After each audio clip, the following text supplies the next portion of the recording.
नरेंद्र मोदी और अमित शाह जितनी जल्दी समझ जाएं बेहतर होगा कि अगर उन्होंने इस देश की एकता को तोड़ने की कोशिश की, इस देश के संविधान के साथ खिलवाड़ किया, तो वो नेस्त नाबूद हो जाएंगे। जब भी इस देश के संविधान को तोड़ने की कोशिश हो, इस देश के लोकतंत्र को खत्म करने की बात हो, आप लोगों को आगे आना चाहिए। संविधान का मतलब मालूम नहीं है, लेकिन उन्हें यह मालूम है कि हमें दूसरे दर्जे का शहरी बनाया जा रहा है और इसलिए हम किसी भी कीमत पे ये हक तलफी नहीं होने देंगे और अपने हक के लिए लड़ेंगे। कि समाजवादी पार्टी ने भी ऐसे किसी दलित को, आदिवासी को, पिछड़े को तो बना दिया, लेकिन महिला और मुसलमान को नहीं बनाया गया। कोई भी अत्याचार बिहार के किसी भी कोने में हो, सबसे पहले पहुंचने वालों में कर्पूरी ठाकुर होते थे, भले ही उन्हें मोटरसाइकिल या साइकिल पर बैठ करके उस घटना स्थल पर जाना पड़े।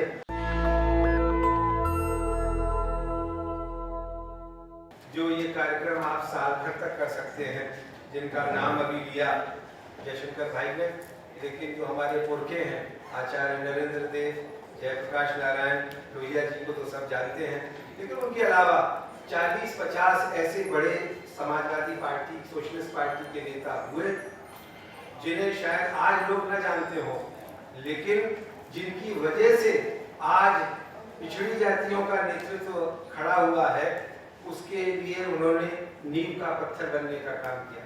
और इसलिए मेरे मरहूम वालिद अक्सर कहा करते थे, और अपनी आत्मकथा में भी उन्होंने लिखा कि हमको तो लोहिया जी ने कहा कि कप्तान खाद बनो आने वाली नस्लों के लिए। तो आने वाली नस्लों के लिए, मौजूदा नस्लों के लिए ऐसे लोगों ने खाद बनने का काम किया। कर्पूरी ठाकुर भी उनमें से एक थे। कर्पूरी ठाकुर आज ही के दिन समस्तीपुर जिले के इस्माइल नगर उर्फ पितौंजिया गांव में पैदा हुए, जो अब कर्पूरी ग्राम के नाम से जाना जाता है। प्रारंभिक शिक्षा वहीं हुई और उनके बेटे रामनाथ ठाकुर ने मुझे एक किस्सा बताया, जो इस वक्त राज्यसभा के सदस्य हैं, कि हाई स्कूल करने के बाद कर्पूरी ठाकुर के पिता गोकुल ठाकुर जब उन्हें लेकर के अपने उस जमींदार के यहाँ गए जिनके यहाँ वो काम करते थे, और कहा कि बाबूजी, इसने हाई स्कूल का इम्तहान पास कर लिया है, आपके बेटे ने, इसे आशीर्वाद दीजिए, ये और ऊंची शिक्षा हासिल करे और नाम कमाए। तो उस जमींदार ने, जानते हो दोस्तों क्या कहा? अरे तुमको पढ़ने लिखने की क्या जरूरत है, तुम तो नाई के बेटे हो, तुम्हारा काम तो हजामत बनाने का होगा, तो वही करोगे, तुम क्यों पढ़ते हो?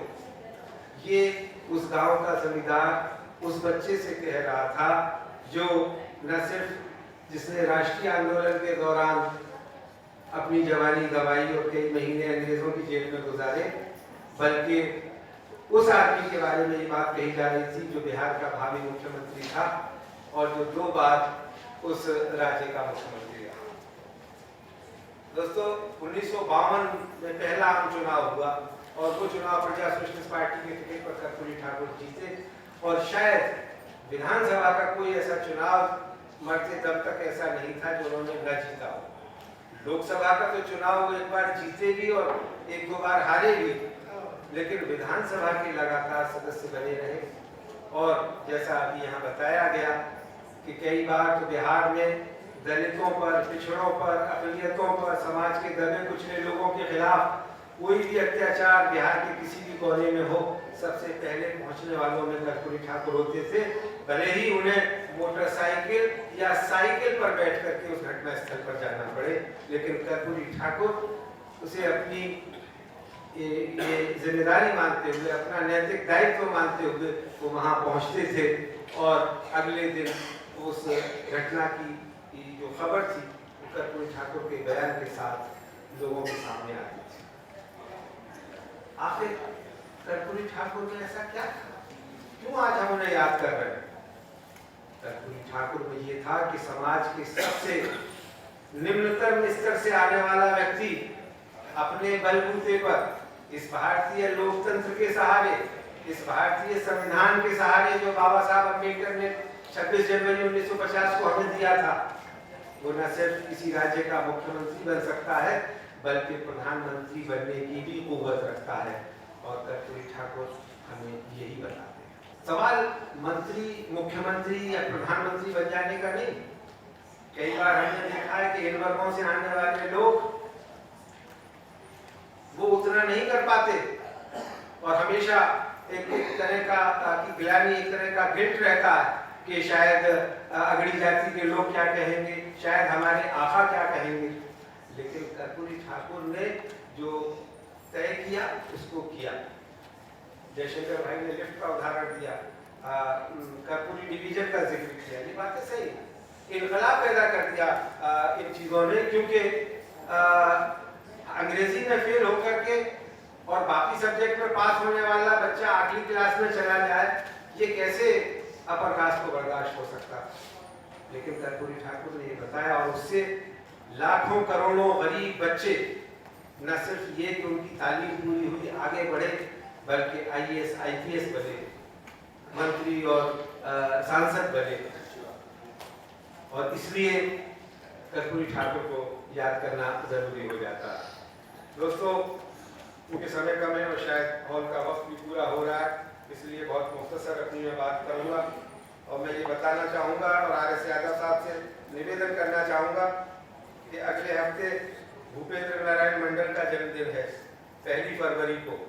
भूपेंद्र नारायण मंडल को भी याद किया जाना चाहिए और इन फोटो में भूपेंद्र नारायण मंडल का भी फोटो होना चाहिए, क्योंकि वो कर्पूरी ठाकुर से छोटे तो बिल्कुल ही नहीं, उनसे बड़े नेता, सीनियर थे और 62 में लोकसभा में चुन करके आए थे। ललित नारायण मिश्रा जैसे बड़े दिग्गज को हरा करके आए थे और सोशलिस्ट पार्टी के पहले पिछड़े व्यक्ति थे जो अध्यक्ष बने थे 1959 में चेन्नामलाई। तो इसलिए दूसरा नाम, उनका भी फोटो यहाँ मुझे नजर नहीं आ रहा है, राम सेवक यादव, बहुत बड़े नेता थे। नहीं, मैं इसलिए कह रहा हूँ कि आज की पीढ़ी को ये बताना जरूरी, और आप चूंकि ये काम कर रहे हैं तो ये जो नंबर 2 पे आपने नाम ये फोटो लगाए हैं, ये तो आज के सब लोग जानते हैं, लेकिन ऊपर वाले फोटो के उसमें भूपेंद्र नारायण मंडल, राम सेवक यादव जैसे लोगों का नाम आना जरूरी है, क्योंकि हमारे देश में जाति व्यवस्था है। माफ कीजिएगा, बड़े अदब के साथ जयशंकर भाई मुझे माफ करेंगे कि हम लोग कहते जरूर है सोशलिस्टों ने बांधी गांठ पिछड़े पांव में 100 में 60, लेकिन इसके बावजूद सोशलिस्ट पार्टी, संयुक्त सोशलिस्ट पार्टी और प्रजा सोशलिस्ट पार्टी का अध्यक्ष या महासचिव न तो कोई दलित हो सका, न कोई आदिवासी हो सका, न कोई महिला हो सकी और न कोई मुसलमान हो सका, जिसकी बात करें। ये जरा तल्ख सच्चाई है। हमारे कई सोशलिस्ट दोस्तों को बड़ी आग लगती है जब मैं इस पर कहता हूँ। अभी जब CPI का पहला दलित महासचिव राजा बना और मैंने वो लेख लिखा तो हमारे समाजवादी साथियों को बड़ा नागवार गुजरा इस बात को, लेकिन ये एक सच्चाई है कि हम जरूर कहते हैं कि भाई SM जोशी, राजनारायण, मधुलिमय से बड़ा दलित कोई नहीं हो सकता, लेकिन सच्चाई ये है कि समाजवादी पार्टी ने भी ऐसे किसी दलित को, आदिवासी को, पिछड़े को तो बना दिया, लेकिन महिला और मुसलमान को नहीं बनाया गया। ये अगर हिस्सेदारी देने की बात आती है तो हिस्सेदारी तभी साबित होगी जब आप उनको देंगे और बनाएंगे और आगे बढ़ाएंगे। भाई पिछड़ा था बलिराम बागड़ी, जाट था। आप क्या कहना चाहते हैं भगवान सिंह जी? प्लीज इसको काउंटर मत कीजिए, ये एक सच्चाई है। पिछड़ों को बनाया वो मैंने नाम ले दिए सारे, लेकिन किसी दलित को बनाया क्या? आप बता दीजिए मुझे, तो मैं अपनी बात वापस ले लूंगा। नहीं बनाया, ये सच्चाई है। क्योंकि अगर जब आप बात करते हो ईमानदारी से बात करना चाहिए कि हम पिछड़ों को 60%, तो उसमें महिला को चाहे किसी भी जाति की हो, लोहिया भूपेंद्र नारायण मंडल के पहली लोकसभा में लोहिया जी ने जो BP मंडल के हरवाहे थे उनको टिकट दिया और एक खेतिहर महादलित माने गिराई राष्ट्रीय अध्यक्ष की बात कर रहा हूँ, राष्ट्रीय महासचिव की बात कर रहा हूँ, मैं संसदीय दल के नेता की बात कर रहा हूँ, मैं मुख्यमंत्री की बात कर रहा हूँ। नहीं है, यही तो कि ये कह दिया जाता है कि हम पिछड़ों को आगे बढ़ाया। रवि राजकुमार जैन ने लेख लिखा है मेरे खिलाफ और उसमें बड़े लंबे तक कि आज जितनी भी पिछली जो राजनीति में पौध है वो सोशलिस्ट पार्टी की है। भाई कि कौन इनकार कर रहा है, लेकिन कोई एहसान कर रहे हो क्या? जिनकी बात करते हो उनको आगे आने का मौका क्यों नहीं मिला? मैं तो वो सवाल उठा रहा हूँ, और आगे क्यों नहीं और क्यों मिलना चाहिए ये बात कह रहा हूँ। सारे फसाने में जिसका जिक्र तलक न था वो बात उन्हें बड़ी नागवार गुजरी है। कर्पूरी ठाकुर हमारे सामने मिसाल है कि 1% से भी कम की आबादी वाला व्यक्ति जिस जाति से आता है, लेकिन वो समाज का बहुत ही पिछड़ा वर्ग है। उसने एक मिसाल कायम की है, उनको मौका दिया गया, बहुत अच्छी बात है। उनको राष्ट्रीय अध्यक्ष बनाया गया सोशलिस्ट पार्टी का, बहुत अच्छी बात है। बिहार का मुख्यमंत्री बनाया गया 2 बार, बहुत अच्छी बात है, बनाया जाना चाहिए। ये तो 5000 साल की बीमारी है, ये 70 साल में दूर नहीं होगी, ये भी मैं जानता हूँ।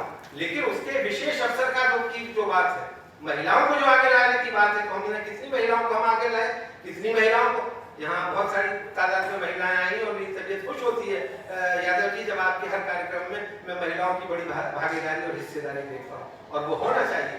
लेकिन यही तो बात है, आज लड़ाई किस बात की है? अभी जिस तरफ इशारा कर रहे थे जयशंकर भाई, कि भाई एक वर्ग है जिसको एक ही जाति की प्रधानता सर्वोच्चता अच्छी लगती है, एक ही रंग का झंडा अच्छा लगता है, एक ही भाषा अच्छी लगती है, उनको ये पचरंगा जो है वो नजर नहीं आता कि इस देश में दूसरे रंग भी खिले, इसमें दूसरे दर्द। और बात आज नागरिकता की हो रही है। हिंदू राष्ट्र कैसे बनाओगे? ये बना दिया ना तुमने मुसलमान को दूसरे दर्जे का शहरी। अगर बनाओगे तो ये देश फिर एक नहीं रह पाएगा। मैं यहाँ कहना चाहता हूँ कि पाकिस्तान मजहबी नफरत की बुनियाद पर बना था, 25 साल नहीं लगे 2 टुकड़े होने में, और जिस दिन कश्मीर का मसला हल हो जाएगा कितने और टुकड़े होंगे पाकिस्तान के कोई नहीं जानता, क्योंकि वो एक नाजायज मुल्क है, वो उसका ना कोई इतिहास है ना भूगोल है, वो मजहबी नफरत की बुनियाद पर बना था। और आज पाकिस्तान बनाने की कोशिश यहाँ हिंदुस्तान में हो रही है। ये हिंदुस्तान वैसे ही चलेगा जैसा पिछले 1000 साल से चलता आया, चाहे इंसान मुगल आए हो, सैयद हो, पठान हो या कोई और हो। गांधी से बड़ा हिंदू तो अभी पिछले 150 सालों में पैदा नहीं हुआ, लेकिन गांधी, सरदार वल्लभ भाई पटेल, राजेंद्र प्रसाद, जवाहरलाल नेहरू, ये कोई कम हिंदू नहीं थे। और पाकिस्तान बनने के बाद इन लोगों ने कहा कि राष्ट्रीय आंदोलन के दौरान हम लोगों ने इस मुल्क की आवाम से वायदा किया था कि जब हम आजाद होंगे तो हम एक सोशलिस्ट, सेक्युलर, डेमोक्रेटिक रिपब्लिक बनाएंगे। और इसलिए डॉक्टर अम्बेडकर को कहा गया कि आप संविधान बनाइए, और उन्होंने जो संविधान बनाया वो चल रहा। तीसरी दुनिया के देशों में भारत को छोड़ करके शायद ही कोई ऐसा देश हो जहां लोकतंत्र ने अपनी जड़ें मजबूत की हो या वो परवान चढ़ा हो। ज्यादातर देशों में, अपने पड़ोसी देशों में देख लीजिए, या तो सैनिक तानाशाही रही है या दूसरे तरह की राजशाही रही है। लोकतंत्र रहा है तो वो सिर्फ भारत में, और वो इसलिए रहा है कि इस देश की जनता, इस देश की बहुसंख्या लोकतंत्र में दिल से यकीन रखती है, और इसलिए आज एक चाय वाला प्रभाव। तो इसलिए जब भी इस देश के संविधान को तोड़ने की कोशिश हो, इस देश के लोकतंत्र को खत्म करने की बात हो, आप लोगों को आगे आना चाहिए। और ये सही बात है कि शाहीन बाग ने रास्ता दिखाया है, पूरे 150 शहरों में इस वक्त प्रदर्शन हो रहे हैं देश के, और हर जगह शाहीन बाग एक मिसाल बन के आया। और वहाँ की खास करके महिलाएं, मर्द तो घरों में बैठे हुए हैं, लेकिन महिलाएं आगे आकर के अपने हक की लड़ाई लड़ रही हैं। उन्हें कॉन्स्टिट्यूशन के मायने मालूम नहीं है, उन्हें संविधान का मतलब मालूम नहीं है, लेकिन उन्हें यह मालूम है कि हमें दूसरे दर्जे का शहरी बनाया जा रहा है, और इसलिए हम किसी भी कीमत पे ये हक तलफी नहीं होने देंगे और अपने हक के लिए लड़ेंगे। और इसलिए नरेंद्र मोदी और अमित शाह जितनी जल्दी समझ जाएं बेहतर होगा कि अगर उन्होंने इस देश की एकता को तोड़ने की कोशिश की, इस देश के संविधान के साथ खिलवाड़ किया, तो वो नेस्त नाबूद हो जाएंगे, लेकिन ये देश हमेशा रहेगा। इसी पर अपनी बात खत्म करता हूँ। कर्पूरी जी को, उनकी स्मृति को मेरा प्रणाम, बहुत बहुत शुक्रिया। नेशनल दस्तक की आपसे गुजारिश है कि अगर इसको बचाना चाहते हैं तो नेशनल दस्तक को सब्सक्राइब करने के लिए रेड कलर के सब्सक्राइब बटन को दबाएं, फिर बेल आइकन की घंटी दबाएं। नेशनल दस्तक को बचाने के लिए बहुत जरूरी है कि हर खबर को शेयर करें, लाइक करें, कमेंट जरूर करें।